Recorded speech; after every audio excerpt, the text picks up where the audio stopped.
Hello everyone, it's Leandra from the Lexington facility at New Vocations Racehorse Adoption Program. Have a lovely Tuesday afternoon here, and accompanying me today for this is Dr. Dorr. So Dr. Dorr is currently in a rehab ride program, and what that means is that we are working him up in a fitness routine. So imagine coming back from an injury. If you sprained your ankle or you had surgery or any of those things, that if you were an athlete, you would need to build back up to get to the place where you were previously. So Dr. Dorr here is in that process. When we're doing rehab rides, they can start at all different sorts of points. Dr. Dorr has had ample amount of time just chilling. He had some turnout time and wasn't doing anything work-wise, and you can see we're just clearly having a wild ride. This is his first ride back. He's been kind of eligible to start getting sat on and doing under saddle work for a couple weeks, but sometimes these rehab rides, we wait to start them until they are cleared, which he was by a vet today with the ultrasound. And what that showed us was that a lot of great healing had happened, and as a result he could start doing some controlled exercise like this, and so we're cleared for walk and a little bit of trot. And then what we do is we start them with just a minute or two and slowly build them up and add increasing amounts of time each week. And what you can do if you notice a horse get sore or is uncomfortable, you can back off from that. And we have a program that our vet developed that we work most of them through. So that's what we're doing now. But mostly what I wanted to talk with y'all about, and if anybody has questions during this, you are welcome to ask in the comments bar, and hopefully I'll see them and be able to answer them. But what I really wanted to talk about is in rehab rides, because you're doing mostly walking and then building on other stuff. But when you're walking, things can get boring. It's true. So I'm going to try to hold this as steady as possible so nobody feels like they're on a roller coaster. But I wanted to just show you, with one hand nonetheless, some of the things that you can do with your horse. So if you have soft tissue damage, which he has from the suspensory desmitis, which is, we like to describe it as, imagine having like a corded rope that you've stretched really, really tight and there are little frays in it. So it's not a tear, but you can have basically strained to the point that there are fibers that have been damaged. So when you have soft tissue damage, you don't want to do anything that's too tight or intense. So we like to avoid lunging because if they get excited or if you need to bring them into a tight circle, that can provide too much torque.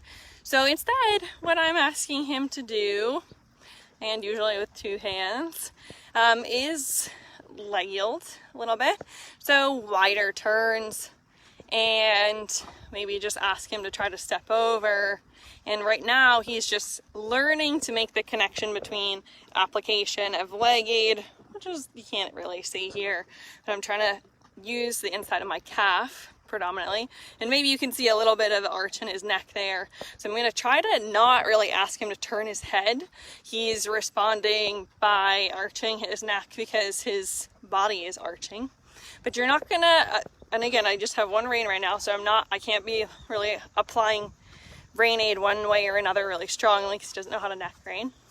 But I can ask him from the rail, use my other leg, so I'm going to apply pressure the inside of my calf. And he's also kind of looking at his friends, but you might be able to see there's just a really slight arch in his neck. And that's exactly the response that we want, just maybe so that you can see the corner of their eye. And you can do that both ways. So you can ask him off of your left leg to have an inside bend, which he seems to like. And then for the outside bend, and again, I'm not asking him to turn his head. He's just doing that in response to curving his body around my leg, which is great because he has not worked extensively on this. he's just responding. He's a quick learner. He's a really smart, sensible guy. So that's one. And that's going to be a great foundational piece when you can add things along the way. When you have that basis, being able to apply leg aid, being able to have a little bend, you're going to be a lot better off in the long run. Like I said, we don't like to do tight circles, bigger, wider turns if possible. But if appropriate, and you can always ask your vet if you're having any questions about it, but we'll try to introduce them to ground poles. Even if they're just smelling it and can take a step over it, that's really not going to provide that much strain. Maybe if you had a really severe case, you would want to check that with your vet, but you can see Dr. Dora doesn't mind it. But it gives them something to focus on, especially if you have a horse who's a little more anxious, has a hard time staying focused, or is just kind of getting upset or bored with the routine. Throw in some ground poles. You can space them out widely so they have lots of time to think about it, and that'll help you to engage them a little bit more, use different muscle groups, and work on things like coordination. Really good for the young ones too, any age. So those are 2 tips that might help you make rehab rides a little less mundane. As always, it's really important that they also know how to stop.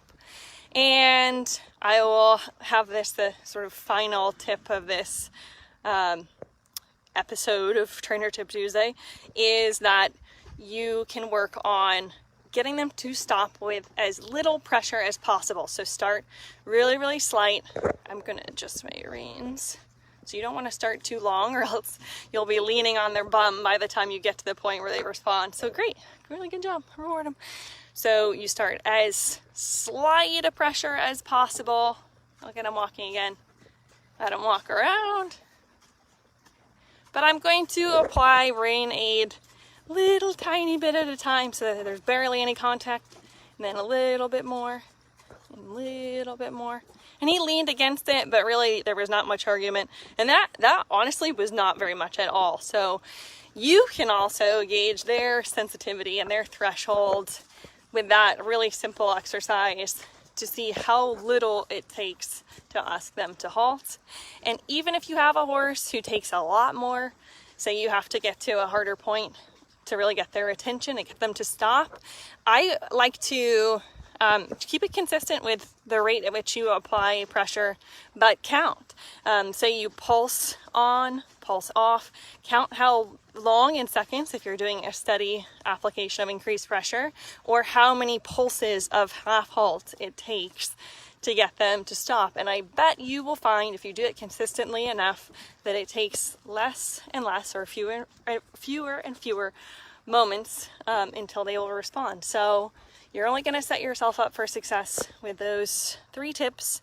And if you're doing rehab rides, the best of luck to you. And if you're not, but maybe considering a horse that could use it, hopefully you feel like you have more tools in your toolbox to be able to handle it and still have fun with your horse in the process. So you can learn a lot, even though it seems like it could be boring or scary or daunting, but it can really help you to bond greatly with them too, and you'll know them a lot better by the time you can do more. All right, thanks for tuning in, guys, and I hope you join us tomorrow for our virtual tour at 1 p.m. Eastern Time. See you later.